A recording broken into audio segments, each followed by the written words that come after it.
चल chapter 3 business study का chapter 3 आपका बिजनेस इन्वायरमेंट, व्यवसायिक पर्यावरण। दो शब्दों से मिला है, व्यवसाय और पर्यावरण। ठीक, क्या होता है बिजनेस का मतलब? हिंदी में ट्रांसलेट करने के लिए काम ना होता क्या, मीनिंग बताना आपको। Any legal activities, any activities नहीं तो आप बोलो कि मैं तो जा रहा हूँ लूट करने, बिजनेस कर रहा हूँ, नहीं। वो कोई सी ऐसी एक्टिविटीज, लीगल एक्टिविटीज जिसका ऑब्जेक्ट क्या होता है, अर्निंग प्रॉफिट, है ना। वो सभी गतिविधियां जिनका मुख्य उद्देश्य लाभ कमाना होता है, व्यवसाय कहलाता है, बिजनेस। ठीक है। इन्वायरमेंट मतलब पर्यावरण का मतलब जो हमारे आसपास का वातावरण, जैसे हम अगर हमारे नॉर्मली नेचुरल इन्वायरमेंट की बात करें तो जो भी हमारे आसपास जिसने हमें घेरा है, चाहे वो अपना परिवार हो, हवा है, पेड़ है, पानी है, मित्र, आपके आस पड़ोसी, ये सब आपके पर्यावरण का हिस्सा है। जैसे ही अगर मैं इस बिजनेस की बात कहूं, अगर हम हमारे पर्यावरण की बात करें तो हमारा भी दो पर्यावरण होता है, एक होता है आंतरिक और एक बाह्य पर्यावरण, इंटरनल और एक्सटर्नल इन्वायरमेंट।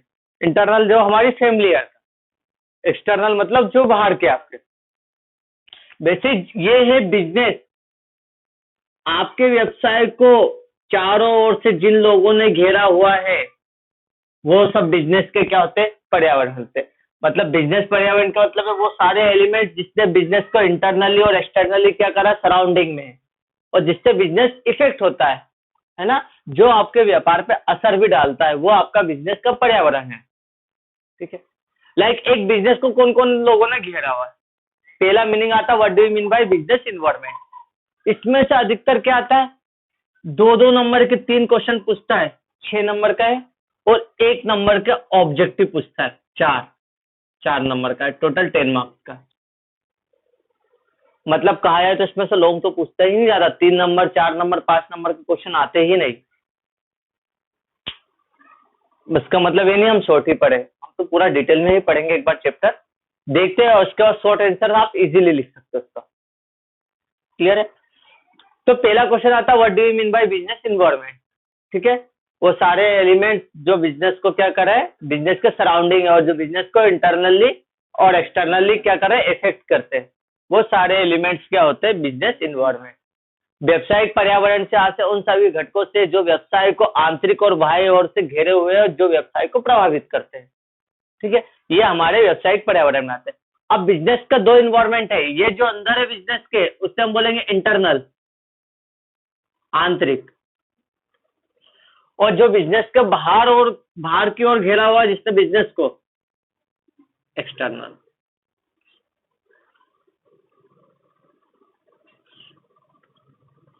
अब एक 2 नंबर में क्वेश्चन आता है, give the any 4 element of business in internal business environment या एक्सटर्नल बिजनेस इन्वायरमेंट।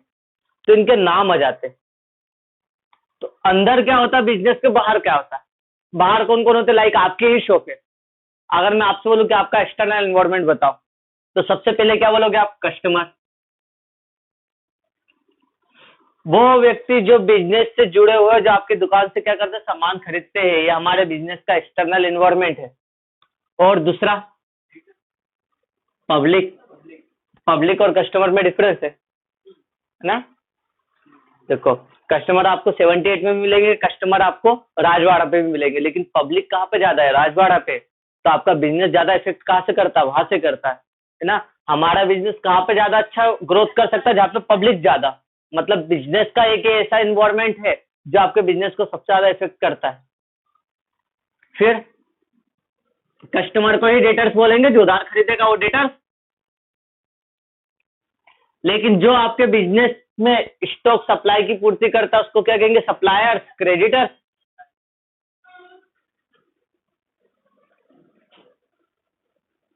क्रेडिटर्स। और किसने घेरा है, मार्केटिंग एजेंसी ने।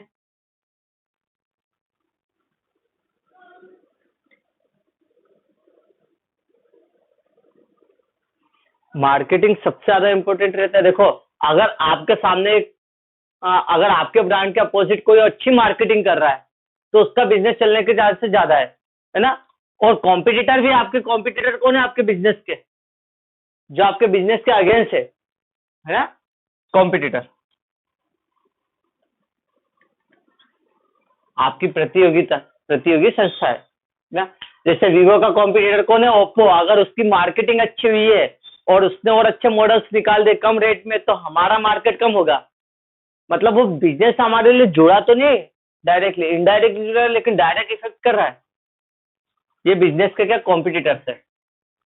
और गवर्नमेंट, सरकार, लॉकडाउन हो गया, बिजनेस बंद हो गया ना, कितना इफेक्ट कर रहा है। तो गवर्नमेंट्स भी की पॉलिसीज भी क्या होती है, सबसे ज्यादा इफेक्ट करती है बिजनेस को। मतलब डायरेक्टली इनडायरेक्टली ऐसे भी बस उनके एक डिसीजन से आपका क्या हो, इफेक्ट हो कुछ ना कुछ बिजनेस। पॉलिटिकल, पॉलिटिक्स,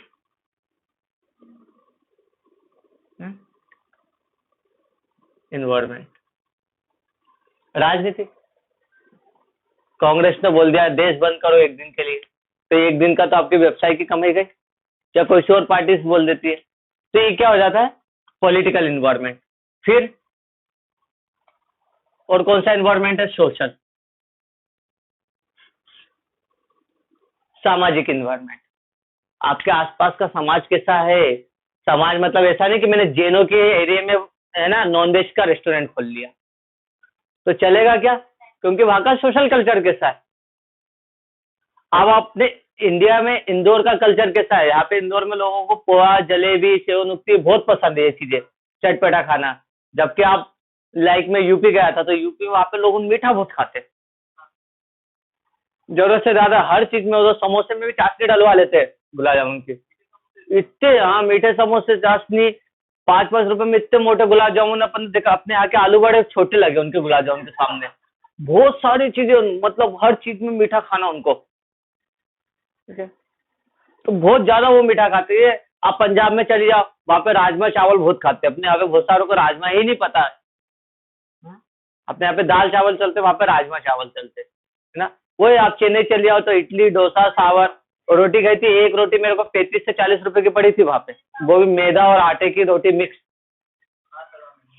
हालांकि अभी भी अपने यहाँ पर भी इंदौर में बहुत सारी जगह पे मैदे की रोटी मिलती है, और रोटी के आटे में मिलावट कर दिया जाता है। क्या फायदा उससे, बेटा। क्या होता है, जैसे लाइक एक अपन एज्यूम कर लेते, एक रोटी की कीमत 8 रुपए विद बटर, है ना। अब जितने गेहूं के आटे में एक रोटी बनती, मैदा खिंचाता है, बहुत खिंचाता है, तो उतने ही आटे में मैदे की 4 रोटियां बन जाती। मतलब एक रोटी अगर आप आटे की बनाओगे तो 8 रुपए ही कमाओगे, उतना ही आटा मैदा भी मिला दोगे तो उसी आटे की कितनी 3 रोटियां बन जाएगी। तो उनका प्रॉफिट और मार्जिन बढ़ जाता है ना। जहाँ पे 8 रुपए कम इनकम हो रही, वही उतने ही में उनको कितने की हो जाएगी, 16 रुपए एडिशनल प्रॉफिट हो जाएगा। और ऐसे 100 लोग आ गए तो 1600 रुपये कमा लेंगे वो, समझ रहे हो, एडिशनल इनकम में। तो ये मिलावट में भी आ जाता है। सोशल इन्वायरमेंट मतलब आपके आसपास का सोशल कल्चर कैसा है कि आपका बिजनेस वहां पे स्टेबल हो पाएगा या नहीं हो पाएगा। तो वो भी क्या है अपने लिए एक इफेक्ट है। टेक्निकल इन्वायरमेंट,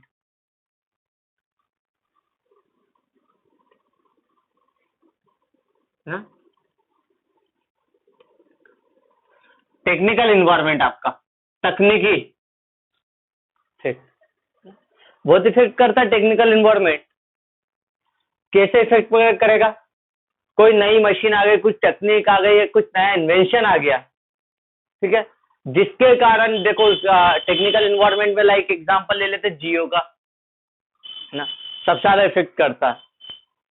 और एयरटेल, आइडिया, आइडिया और वोडाफोन ऑलमोस्ट बंद होने वाली थी, आप सबको पता है अभी हो ही गई थी। वो तो गवर्नमेंट ने, सुप्रीम कोर्ट ने ऑर्डर दे दिया कि चलो आप तो 5,000 करोड़ हर साल दे दो, तो आपको पेमेंट इंस्टॉलमेंट में कर दिया। अब वो वापस से चालू होगा, मतलब दोनों मर्ज हुए, दोनों के टावर मर्ज हो गए, 3G और 4G अपने को दे रहे। लेकिन जब जियो ने अपना पूरा पैसा इकट्ठा लगा दिया तो उसने सीधा 5G टावर इंस्टॉल करवाए पूरे इंडिया में। मतलब 5G कनेक्टिविटी सबसे पहले कौन देगा, जियो देगा। अब इनको भी अगर 5G लाना है ना, ये आइडिया और वोडाफोन को, तो इनको भी कोई अपने टावर्स को किस में कन्वर्ट करवाना पड़ेगा, 5G में कन्वर्ट करवाना पड़ेगा। एक तो ये प्रॉब्लम। दूसरी प्रॉब्लम, अब 5G पूरे इंडिया में लगवाना है टावर, तो इतना बड़ा इन्वेस्टर कहाँ से मिलेगा? अमेजन से और भी अलग अलग कंपनियां हैं जो इसमें इन्वेस्ट करने के लिए रेडी हो गई है। तो इनको बड़े ग्लोबल इन्वेस्टर्स चाहिए, माइक्रोसॉफ्ट भी उनमें करने के लिए तैयार हो गया। तो ये क्या चाहिए इनको? इन्वेस्टर्स चाहिए। देखो एक टेक्निकल 3G 4G और 5G में कितना वो हो गया है? तो टावर्स को लगवाने में वो अलग खर्चा। तो टेक्निकल इन्वायरमेंट में भी बहुत फर्क पड़ जाता है आपके बिजनेस में। तो ये हो गया। ये अधिकतर किस पे इफेक्ट करता है? टेक्निकल इन्वायरमेंट ना, जो आपकी टेक्निकल फील्ड हो, आप या इलेक्ट्रॉनिक फील्ड में हो, तो फायदा रहता है। तो एक ही हो गया। तो बेटा ये वो फैक्टर्स है एक्सटर्नल जो बिजनेस को इफेक्ट करते हैं। इंटरनल क्या होगा बिजनेस के अंदर? सबसे पहला रहेगा बिजनेस का ऑब्जेक्ट, उद्देश्य। अगर आपका ऑब्जेक्ट बड़ा है, लॉन्ग टर्म है, तो आपका बिजनेस का क्या होना चाहिए? बेसा वेल्थ भी बड़ी होनी चाहिए, स्ट्रक्चर भी बड़ा होना चाहिए, आपके पास एम्प्लॉयज भी कोई ज्यादा होना चाहिए। मतलब बिजनेस का ऑब्जेक्ट क्या है, उद्देश्य क्या है, ठीक है। प्रोडक्शन की प्रोसीजर्स क्या है?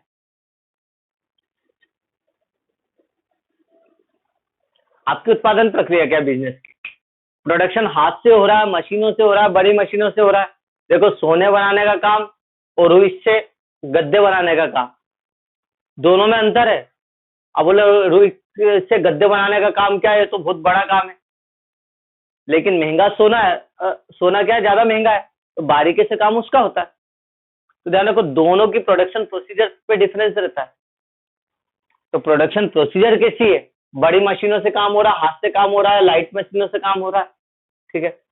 एक है आपके एम्प्लॉयज, कर्मचारी आपकी कंपनी के, ऑर्गेनाइजेशन से। और क्या कर सकते हैं इंटरनल इन्वायरमेंट में? ऑब्जेक्ट हो गया, प्रोडक्शन प्रोसीजर्स हो गया, एम्प्लॉयज हो गया, और आपकी पॉलिसीज, है ना। आप किन नीतियों पे काम करते हो? आपके बिजनेस की जो पॉलिसी बना रखी है इंटरनल की, इस पॉलिसी के बेस पे हमारा बिजनेस चलेगा, या ये पॉलिसी से हम क्रेडिट करेंगे, या बाहर से हम क्या करेंगे, डील करेंगे। तो बिजनेस की पॉलिसीज क्या है? तो ये बिजनेस का ऑब्जेक्ट है, प्रोडक्शन प्रोसीजर से, एम्प्लॉय से, पॉलिसी से, ठीक है। तो बिजनेस के इंटरनल फैक्टर्स। अब क्वेश्चन आता है आपको इंटरनल फैक्टर्स या एक्सटर्नल फैक्टर्स के नाम लिखने के लिए, हो जाएगा ना? ये तो अपने एक चार्ट से समझाया, इसको थोड़ा सा और मैं अलग से बता देता हूँ।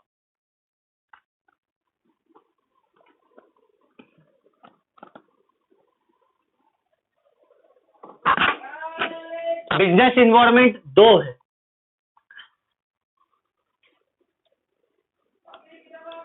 एक इन्वायरमेंट का नाम है इंटरनल, मतलब आंतरिक पर्यावरण, और एक होता है आपका एक्सटर्नल पर्यावरण।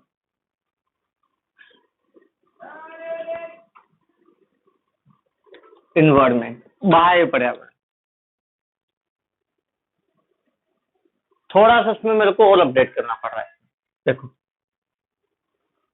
इंटरनल इन्वायरमेंट के नाम, उस पर लिखा, पेज चेंज करो, चार्ट बना नीचे, मिल गया?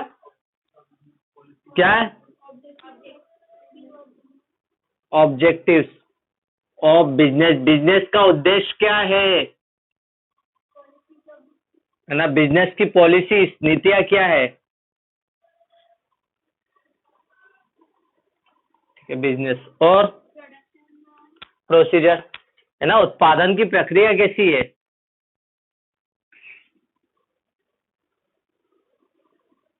प्रोसीजर। बिजनेस का ऑर्गेनाइजेशन कैसा, मतलब एम्प्लॉयज कैसे है, वहां के स्टाफ कैसा है, स्टाफ या ऑर्गेनाइजेशन भी होता है ना। ऑफ बिजनेस, बिजनेस के सोर्सेस क्या है,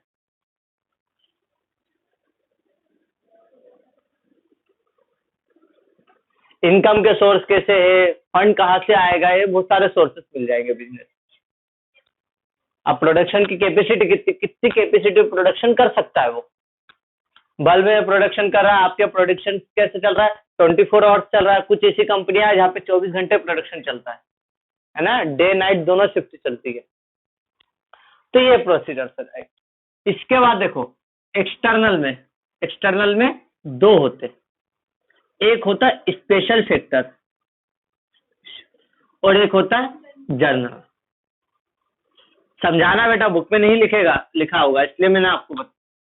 स्पेशल फैक्टर्स मतलब ऐसे फैक्टर्स जो डायरेक्ट ही बिजनेस से जुड़े हो, जो सीधे ही बिजनेस से जुड़े, जो डायरेक्ट इफेक्ट है। कस्टमर आएगा तो ये क्या है ना, डायरेक्ट फैक्टर है। स्पेशल है जिसकी नजरों में, मतलब जिसके लिए सबसे ज्यादा बिजनेस फोकस करता है ना। तो पहला आ गया कस्टमर,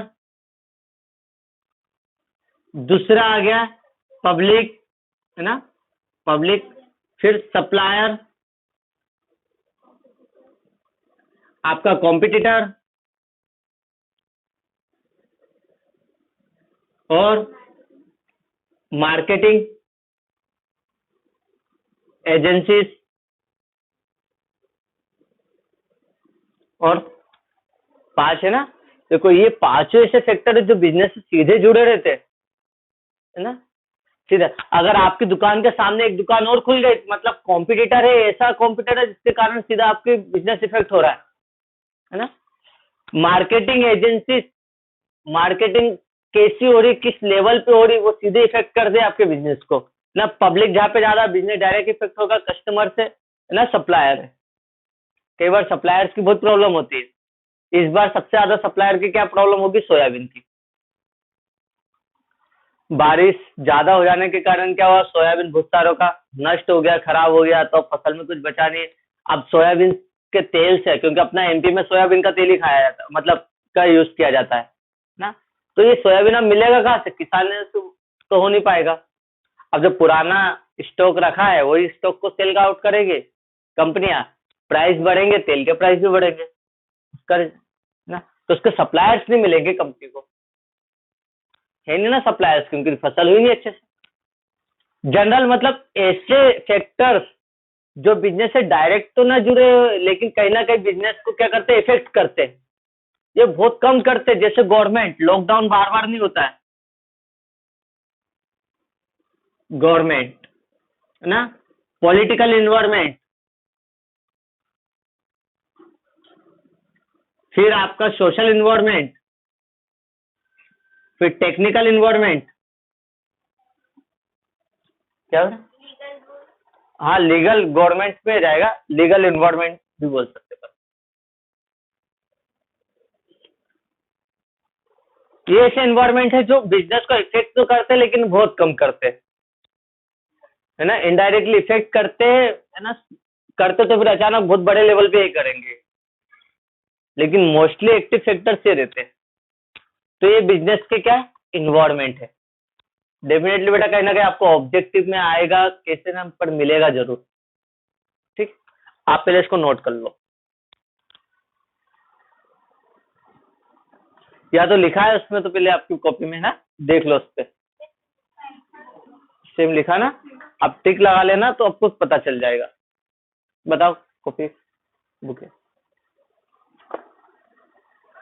ठीक है। अब इनको एक्सप्लेन करके क्या बताऊं, क्या कस्टमर्स कौन होते हैं, सप्लायर्स कौन होते हैं, पढ़ सकते हो, है ना।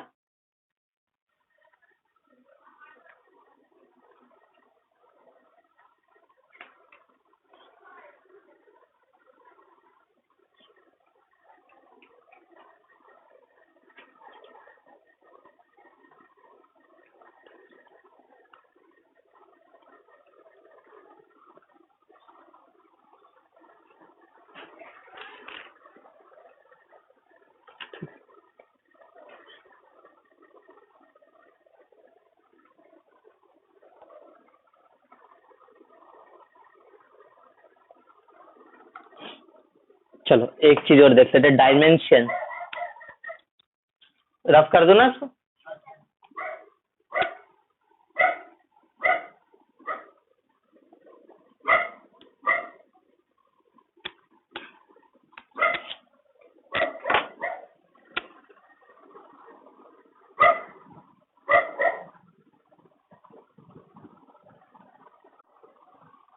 चलो, अब आता है डायमेंशन।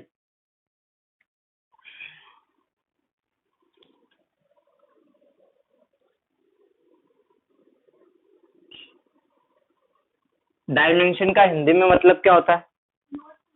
क्या क्या कह रहे हो?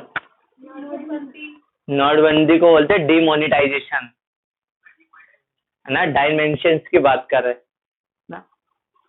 डायमेंशन का मतलब बोल सकते हैं भाग बोल दे दिए, ठीक है? जैसे हमने आपने शायद पढ़ा ही होगा कि हम कौन से डायमेंशन में जी रहे हैं। हमारी फोर्थ डायमेंशन है अपन, है ना? डायमेंशन का मतलब क्या? जीवन पहले रहता था, इसमें एक्चुअल में हिंदी में परफेक्टली नहीं पता है। हमारे धरती पे कितनी डायमेंशन थे? तो पहली डायमेंशन का मतलब क्या होता है? एक बिंदु। थोड़ा टॉपिक अलग है लेकिन अच्छी जानकारी की है ना। डायमेंशन का मतलब एक बिंदु। हमारे पृथ्वी पे जीवन कितने तरीके से पहला है? एक बिंदु पर। एक ऐसी जीवन जो वहीं पे ही रहता है, पूरी जिंदगी अपनी वहीं पे निकाल लेता है। उसको खाना हवा पानी वहीं पे मिल जाता है। मतलब हमारे यहाँ पे पहला जीवन कहाँ पे? पेड़ पौधे में। पहला डायमेंशन है ना? कि एक पेड़ क्या होगा? वहीं पे खड़ा रहता, ना हिल सकता ना डुल सकता, आगे पीछे कहीं नहीं देख सकता।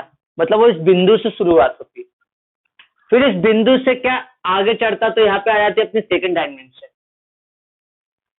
सेकंड डायमेंशन का मतलब क्या होता है? ऐसा जीवन कि जो क्या कर सकता? सीधा जा सकता, आगे पीछे जा सकता, एक बिंदु पे। मतलब वो ऊपर नहीं देख सकता, नीचे नहीं देख सकता है, ठीक है? दाएं बाएं कुछ नहीं, सिर्फ एक बिंदु से ही चल सकता है। जैसे क्या होता है? लाइक सांप, है ना? या कुछ ऐसे कीड़े, जैसे आपने चींटी देखी ना।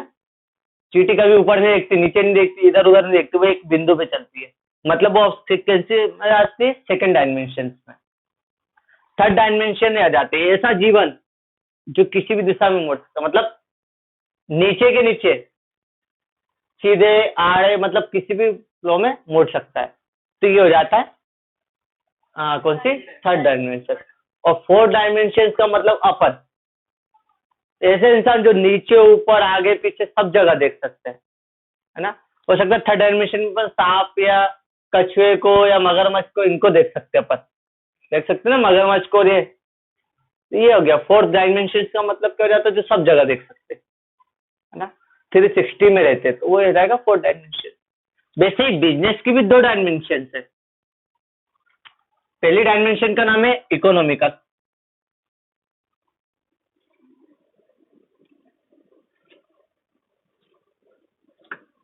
इकोनॉमिक डायमेंशन से और एनवायरमेंट है, और दूसरा है नॉन इकोनॉमिक एनवायरमेंट।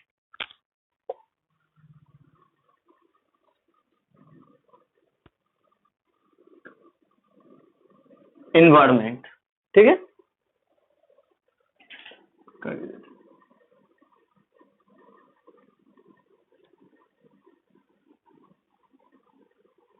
गलती हो गई मुझसे, ठीक है? इकोनॉमिक और नॉन इकोनॉमिक एनवायरमेंट, ये डायमेंशन के नाम है ना।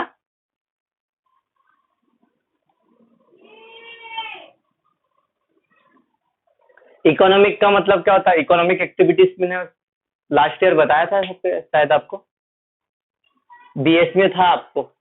मैंने नहीं पढ़ाया होगा, मैडम ने पढ़ाया होगा आपको। क्या होता है इकोनॉमिक? हाँ, मीनिंग। मैंने आपको ट्रांसलेशन के लिए नहीं बोला, मीनिंग बताना, आपको समझाना है क्या होता है। इकोनॉमिक नॉन इकोनॉमिक एक्टिविटीज पढ़ी होगी ना आपने।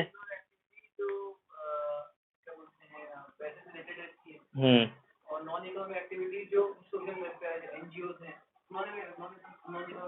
ऑर्गेनाइजेशन की बात करो, मैं एक्टिविटीज की बात कर रहा हूँ।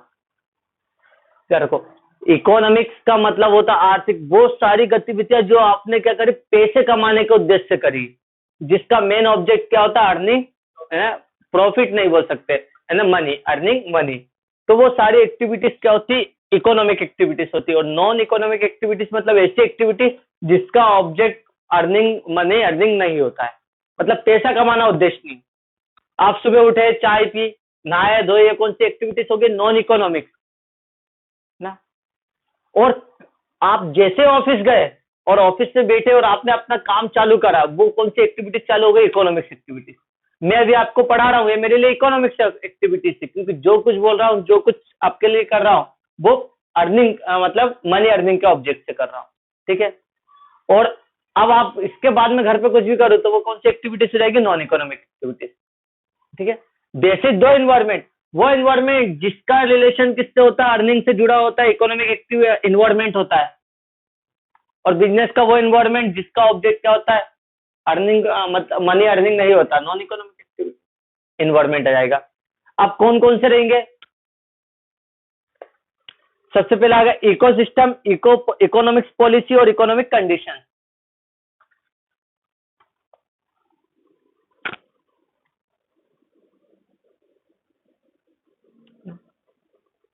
इकोसिस्टम है कि इकोनॉमिक सिस्टम है, इकोनॉमिक सिस्टम।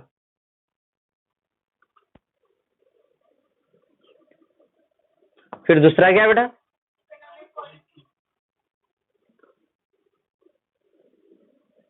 पॉलिसी। फिर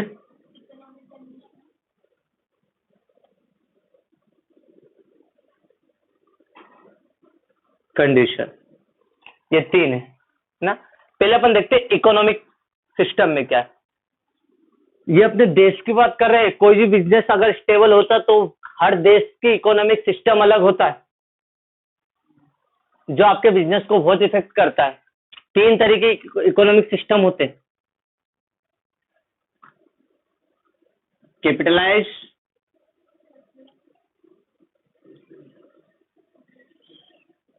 सोशलिस्ट और मिक्स। क्या होता है कैपिटलाइज इकोनॉमिक,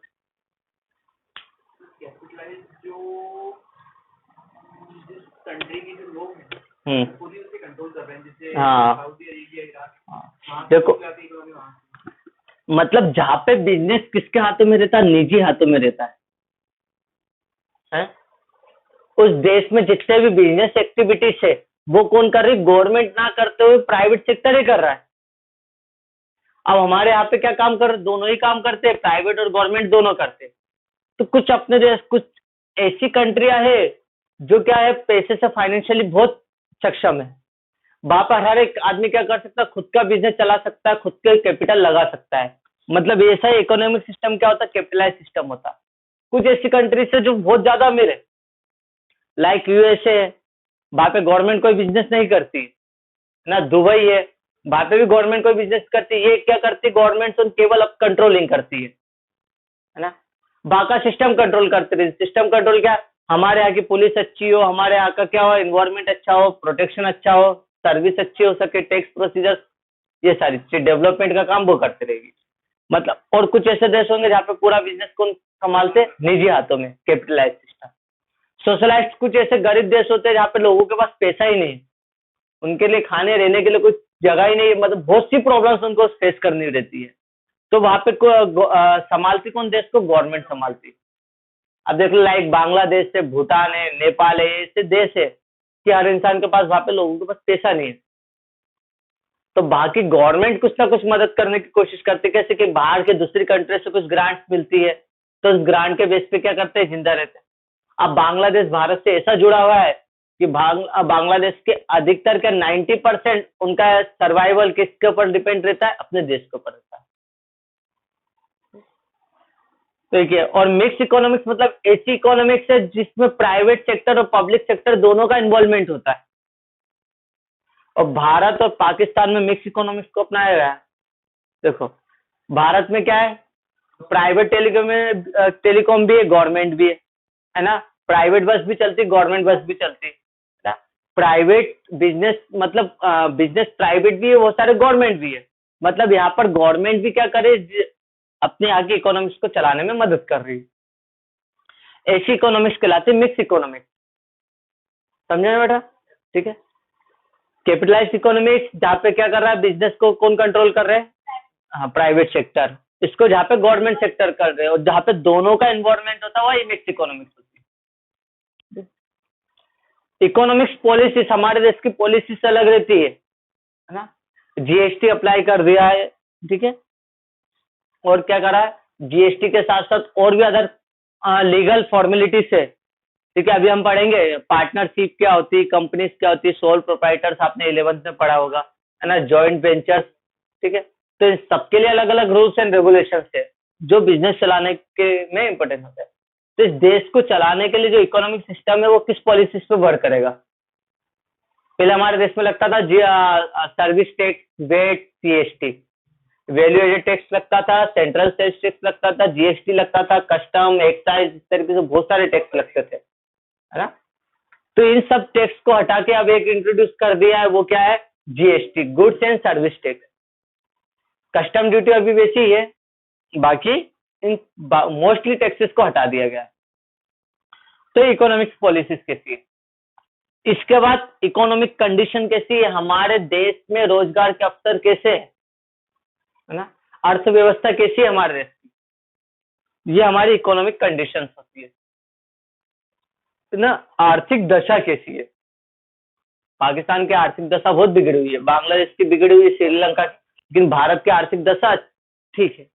बट फिर भी प्रॉब्लम क्या आती है? अनएम्प्लॉयमेंट की बहुत बड़ी प्रॉब्लम है। अभी पीएम का बर्थडे था तो बहुत सारों ने बेरोजगारी दिवस बना दिया, उसको आया था कि बेरोजगारी दिवस के रूप में हम बना रहे हैं कि हमारे पास रोजगार नहीं ना। तो उसका एक रीजन भी है, और बेटा अपने यहाँ का एजुकेशन सिस्टम भी बहुत बेकार है, बहुत वीक है। अभी भी 12th में भी ऐसे आपको खुद को पता है, ऐसे ऐसे बच्चे बता देंगे उनको हिंदी नहीं आ रही, इंग्लिश नहीं आ रही, पढ़ रहे इंग्लिश मीडियम 12th तक टच कैसे हो गया? 70-80% मार्कशीट में दिखते हैं, लेकिन बात करते से पता चल जाता क्या एजुकेशन होगी। तो कैसे कोई रोजगार, लाइक आप किसी कंपनी का ओनर हो, आपके सामने एक बंदा है, आप देख रहे हो 80% 90%, बात करके पता चल रहा है उसके पास 30% का भी माइंड नहीं है नहीं एजुकेशन। वापस से कह रहा हूँ, आपकी एजुकेशन आपकी बातों से झलकनी चाहिए, मार्कशीट में नहीं दिखनी चाहिए। 50% 60% काफी है मेरे लिए, लेकिन वो बच्चा इफेक्टिव हो, सबसे इंपॉर्टेंट वो रहता है। 1% गवर्नमेंट ने क्राइटेरिया फिक्स कर दिया कि आपके पास 60% होना चाहिए, चाहे फिर वो आप कलेक्टर की भी एग्जाम दो। इट मीन 60-70% सफिशिएंट है, बस हमें इंप्रूवमेंट किस में लाना, हमारी क्वालिटी में लाना। ठीक। तो इकोनॉमिक कंडीशंस कैसी है? कंडीशन बहुत ज्यादा डिपेंड करती है। अगर कंडीशन नहीं है, अच्छे रिसोर्सेस नहीं है, तो प्रॉब्लम होगी। अब राजस्थान की इकोनॉमिक कंडीशन देखो ना, पानी की प्रॉब्लम से और भी बहुत सारी प्रॉब्लम्स होती रहती है, कंडीशन नहीं है इकोनॉमिक। छत्तीसगढ़ के देखो, प्रॉपर रिसोर्सेस नहीं है। अब मध्य प्रदेश की इकोनॉमिक कंडीशन इतनी स्ट्रांग है कि आप देखो यूपी, राजस्थान, बिहार सब आके यहाँ पे बस गए, सब यहाँ पर आते हैं। राजस्थान वहां की पढ़ाई अच्छी, सब कुछ अच्छी, लेकिन इंदौर में तो कुछ है कि सब यहाँ पे आके क्यों पढ़ रहे? कुछ ना कुछ रीजन है, कंडीशन अच्छी है ना? अपने इंडिया का एक और हब बन गया है पीथमपुर, इंडस्ट्रियल हब बन चुका है, सबसे बड़ा एशिया का शायद दूसरे नंबर का ऑटो टेस्टिंग ट्रैक, और विश्व का 7वें नंबर का ऑटो टेस्टिंग ट्रैक भी बन चुका है वहां पे। हाँ, पीथमपुर में ऑटो टेस्टिंग ट्रैक क्या, जहाँ पे कार नहीं बनती, कोई भी नया मॉडल से उसको फुल स्पीड पे चला के देखते हैं, ब्लास्ट तो नहीं हो रहा, फटते नहीं रहे टायर, कुछ एक्सीडेंटल केस तो नहीं आ रहे, कंट्रोलिंग सही है। तो ऑटो टेस्टिंग ट्रैक्स बने हुए वहां पे, है ना। 3 स्टेज में बेटा, स्टेज 1, स्टेज 2, स्टेज 3, इसमें आएगा भी स्टेज स्पेशल इकोनॉमिक जोन। वो जोन जो स्पेशली क्या हुआ, प्रोडक्शन या कमर्शियल एक्टिविटीज के लिए रिजर्व है, उसे स्टेज का नाम दिया है। तो कंडीशंस रहती है। तो आपको पता है इकोनॉमिक इन्वायरमेंट में क्या कौन कौन से आएंगे? पहला इन्वायरमेंट, नाम बताओ।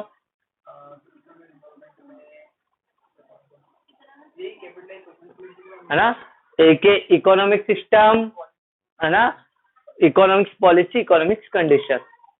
इकोनॉमिकल सिस्टम एनवायरनमेंट में क्या है कि इकोनॉमिकल सिस्टम कैसा है, पॉलिसीज कैसी है, एनवायरनमेंट क्या कंडीशन कैसी है।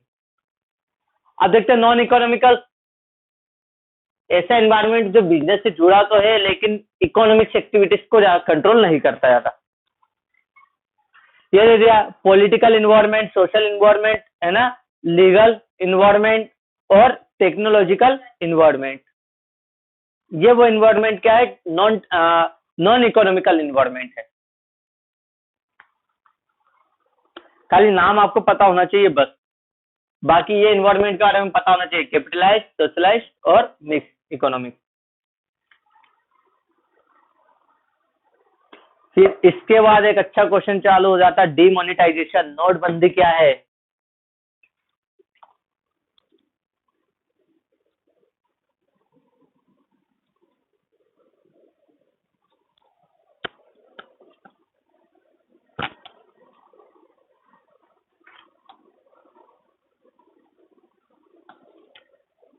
क्वेश्चन है व्हाट इज डी, है ना,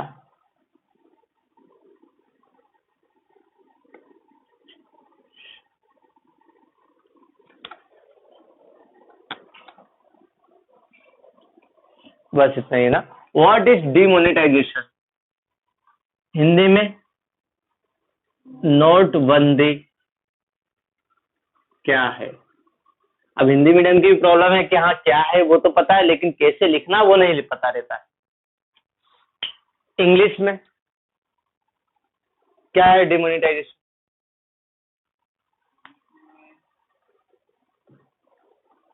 बताओ।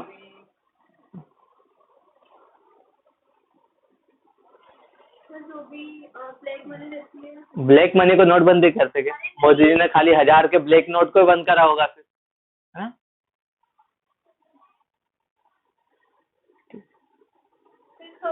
सी इज द करंट करेंसी, है ना, in the country is called demonetisation, है ना। स्टॉप कर देना करेंसीज को, मार्केट से बंद कर देना ही क्या करते, नोटबंदी। मतलब वर्तमान में प्रचलित मुद्रा को स्थायी तौर पे बंद कर देना ही नोटबंदी कहलाता है। सीज कर देना, स्टॉप कर देना करेंसीज को, नोटबंदी कहलाता है। इसमें दे रखा है क्या है, यहां से चालू करना, इसमें they the act to cease a currency unit और पुट एन ऑफिशियली स्टॉप, है ना। क्या द एक्ट वो नियम जिसके अधीन क्या है, सीज कर दिया जाता है करेंसीज को, बंद कर दिया जाता है करेंसीज की यूनिट को, है ना। ये इसके ऊपर ऑफिशियली क्या होता है, सरकारी तौर पे रोक लगा दी जाती है on its status as legal tender, एक लीगल टेंडर के तो इज नॉन एज डिमोनेटाइजेशन। समझ गया, बस इतना काफी है। मीनिंग पूछा है तो ये क्या बता देगा। भारत में डिमोनेटाइजेशन कब कब हुआ था, देखो ईयर, है ना, नोट्स और उस समय के पीएम कौन थे। कितनी बार हुए थे भारत में नोटबंदी, 2 बार हुई है। एक हुई 1978 में, तो पहली बार नोटबंदी हुई है भारत में 1978 में। 1978 में नोटबंदी हुई थी, इस समय कौन कौन से नोट बंद हुए थे, 50-100 के नोट अभी भी बंद नहीं हुए। देखो कितने के हुए, 1000 के, 5000 के और 10,000 के नोट। 1000 का नोट भी था तब, 5000 का नोट भी था तब, और 10,000 का नोट भी था। बहुत बड़ी बात है कि उस समय इतने बड़े नोट थे।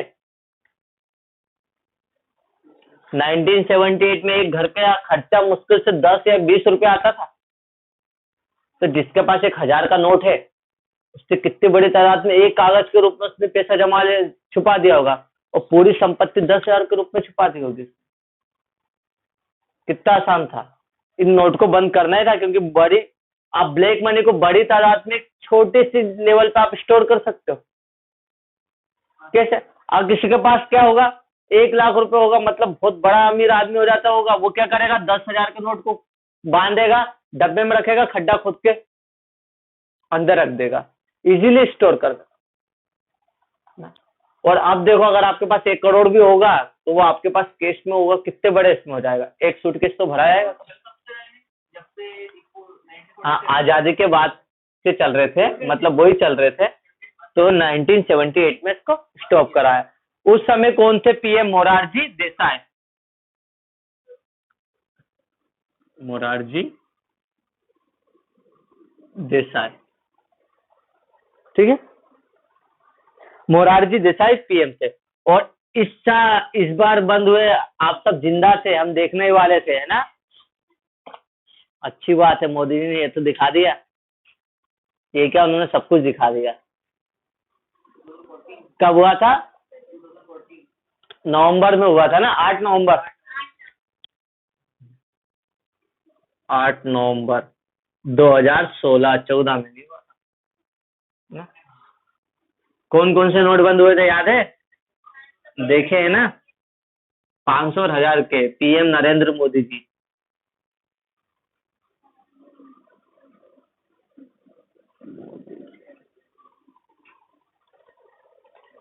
मजे की बात है, मोदी जी तकलीफ पे तकलीफ देते आ रहे हैं 10 साल से, लेकिन सब लोगों को अच्छा भी लग रहा है। तकलीफ का उनका डिसीजन बहुत टफ है, लेकिन वो 70 साल तक की जो बीमारी है वो खत्म कर रहे हैं। उनके डिसीजन पब्लिक को पता है कि हाँ हमारे साथ गलत हो रहा, तकलीफ हो रही, लेकिन उनको ये भी पता है कि सही हो रहा है, जो कुछ हो रहा है सही हो रहा है। गांव की कंडीशन तो बहुत अच्छी कर दी उन्होंने। आज मैं गांव जाता तो प्रॉपरली पक्के मकान दिख जाते हैं, लाइट प्रॉपरली मिल जाती है। गांव वाले तो सभी खुश है, बहुत अच्छी हो गई कंडीशन। नहीं तो हमारे यहाँ पे लाइट कब आती थी? जब किसी की शादी हो, यही होता था गांव में। और गांव के आधे लोग क्यों इकट्ठे होते थे? वो एलोजन की लाइट देखने के लिए। इतनी भीड़ लगती थी कि चलो अरे उधर शादी, उधर लाइट लगी होगी, तो इतनी भीड़ लगती थी, है ना। और लाइट आई या नहीं आई हमको तो कभी लगा ही नहीं था। मैं मोस्टली क्या गांव में रहा हूँ कि लाइट आई है नहीं आई एक ही बात है, मानते ही नहीं थे लाइट। और अब गैस की टंकी आ गई ना, तो भी लोग चूल्हे पे खाना बनाते हैं। पसंद नहीं तो गैस इसका, तो अब वो बंद कर रखा है उन्होंने।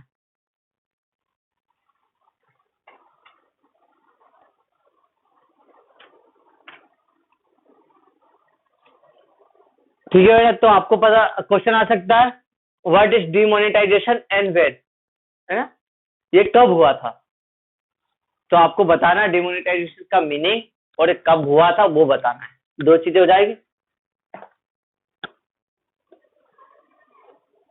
ऑब्जेक्ट क्या था नोटबंदी का? ब्लैक मनी बाहर निकालने का। ऑब्जेक्ट और एडवांटेज आप एक ही ले सकते हो, उद्देश्य या फायदा। हम्म? देख लेते अपन। ऑब्जेक्ट, उद्देश्य। नोट बंद करने का उद्देश्य क्या था, इसका एडवांटेज क्या हुआ और डिसएडवांटेज क्या हुआ।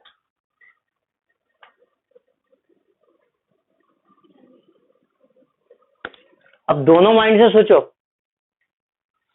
अगर पेपर छापने वाला, पेपर बनाने वाला अगर बीजेपी को सपोर्ट करता होगा तो वो तो आंसर आपको क्वेश्चन में क्या देगा, एडवांटेज, है ना। लेकिन अगर कांग्रेस ही होगा तो आपके दिमाग में क्या डालेगा, डिसएडवांटेज, है ना। Explain any two disadvantage of demonetisation. तो हमें दोनों पॉइंट ऑफ व्यू से लेकर करना। किस उद्देश्य से करा था कि वह करप्शन कम हो जाएगा, है ना।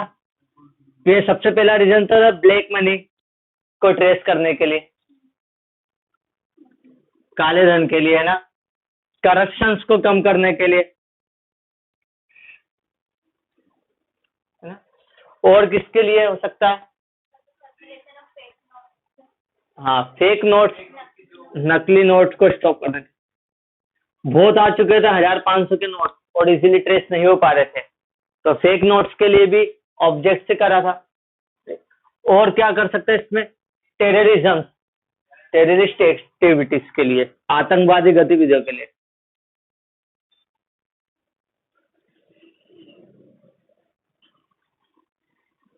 एक्टिविटी, है ना, आतंकवादी, क्योंकि उस समय क्या हुआ था, पुलवामा अटैक, है ना, बहुत गर्म माहौल था, वहां पे अटैक हुआ, फिर हमारे यहाँ के सैनिक गए, सर्जिकल स्ट्राइक, पुलवामा अटैक तो अभी हुआ था, सर्जिकल स्ट्राइक की बात कर रहा था।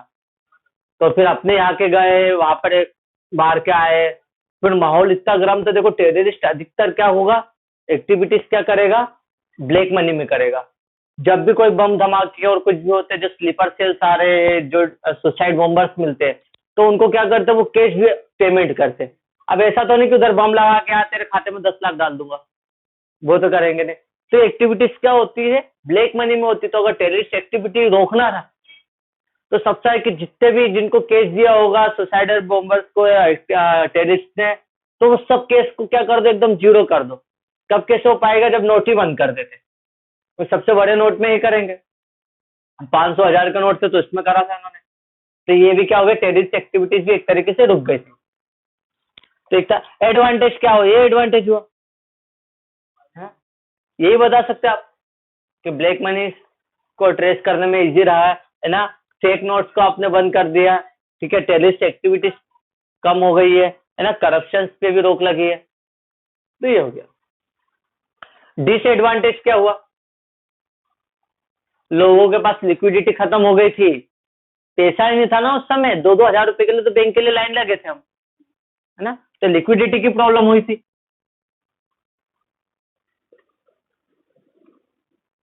खत्म हो गई थी एक तरीके से, लोगों के पास पैसा ही नहीं था।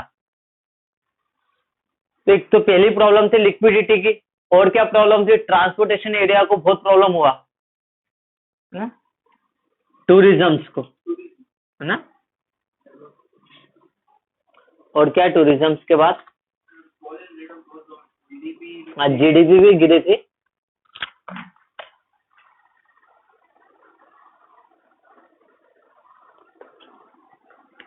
तो एडवर्स इफेक्ट आ गया था पहला टूरिज्म का, और फॉल इन जीडीपी,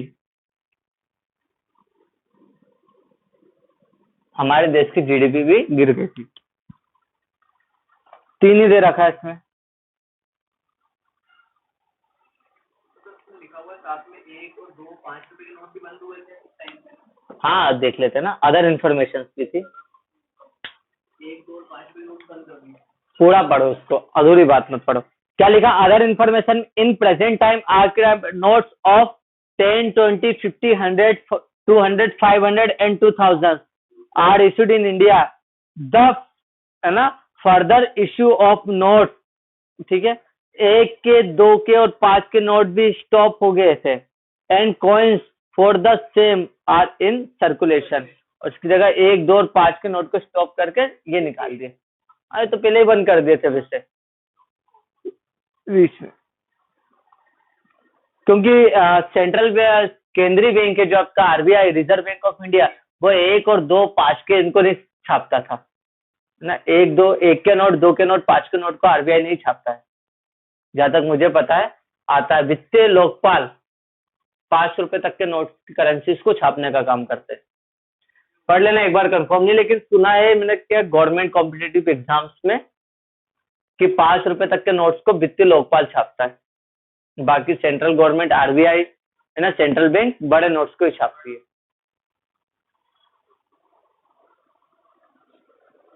ठीक है बेटा, तो क्वेश्चन आता है व्हाट इज डिमोनेटाइजेशन, है ना।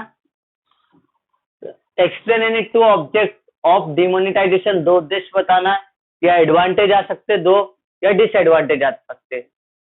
रटने से अच्छा एक बार समझ लेना कि क्या हुआ था, मोनेटाइजेशन डिमोनेटाइजेशन कर दिया था, है ना, स्टॉप करेंसीज हो गई थी तो क्या कर दिया था, है ना, टेररिज्म एक्टिविटीज कम हो गई थी, और ब्लैक मनी को रोक लग गई थी, और फेक करेंसीज, है ना, भी बंद हो गए थे।